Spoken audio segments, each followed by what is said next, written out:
But that's a very focused, specific topic. Why is it so relevant? So all you will see is consolidation within the radiation field with ground glass, and over a period of time that becomes fibrotic.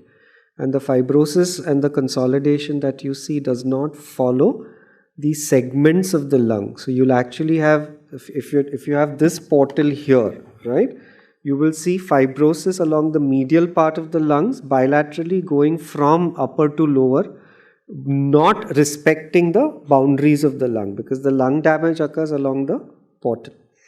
If you have a CA breast and you have RT done here, and since you can control the depth of the RT, you will find fibrosis only along the subpleural interstitium of the anterior segment of the upper lobe, right? So these are very specific patterns, but very easy to diagnose as long as you have the history. If you don't have the history, it's difficult, but you're not supposed to interpret without having that history available with you.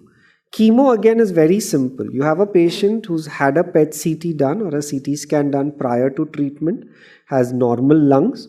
The patient gets chemo, lands up with either ground glass, NSIP patterns, organizing pneumonia patterns or whatever. All of these are chemotherapy related lung injury. Again, you don't make the diagnosis in isolation. This is done in a patient who has chemo, who's receiving chemotherapy for a known malignancy, lands up with respiratory complaints, and then we see findings, right? So that's how it works. What we will do though is we will look at tuberculosis.